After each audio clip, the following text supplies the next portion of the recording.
बहंगिया लच लच लच कत जाए रे काचे ही बांस के काचे बहंगिया लच लच लच कत जाए बढ़ का भैया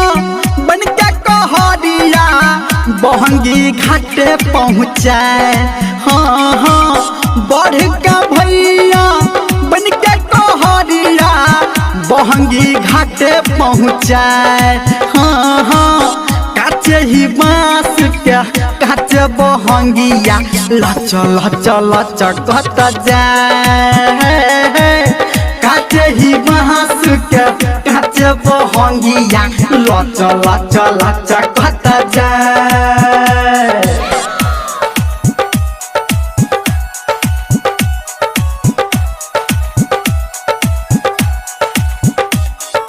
डीजे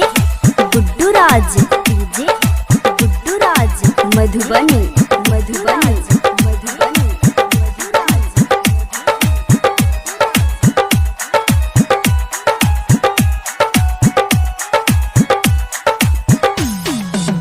ठेकुआ पूरी काकी छनलक बैठ ओ शादी पे आए बढ़ का बाबा दूध बालो के दिल के घाट पहुँचाए हाँ हाँ ठेकुआ पूरी काकी छनलक बैठ ओ शादी पे आए बढ़ का दिल कई घाट पहुँचाए हाँ हाँ पहिर पियरिया नहकी बहुरिया संगे चल दहुरा उठाए गे काचे ही बांस के काचे बहंगिया लच लच लच कत जाए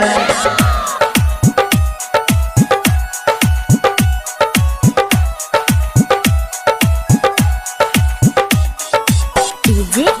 गुड्डू राज मधुबनी मधुबनी मधुबनी अभी आप सुन रहे हैं सावरिया म्यूजिक।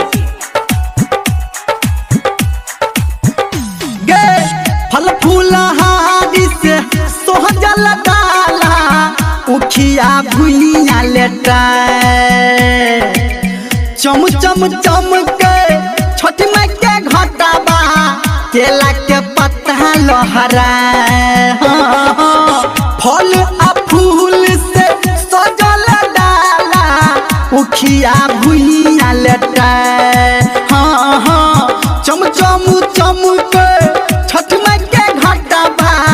केला के पत्ता लहराए हाँ हाँ लिखा है बउआ गावे धर्मेंद्र सबके दिल से सुनाए दे काचे ही बांस के काचे बहंगिया लच लच लच कत जाए गे काचे ही बांस के काचे बहंगिया लच लच लच कत जाए बढ़ का भैया बन के कहरिया बहंगी घाट पहुँचाए हाँ हाँ बढ़ का भैया बन के कहरिया बहंगी घाट पहुँचाए काचे ही बांस के काचे बहंगिया लच लच लच कत जाए हाँ हाँ काचे ही बांस के काचे बहंगिया लच लच लच कत जाए।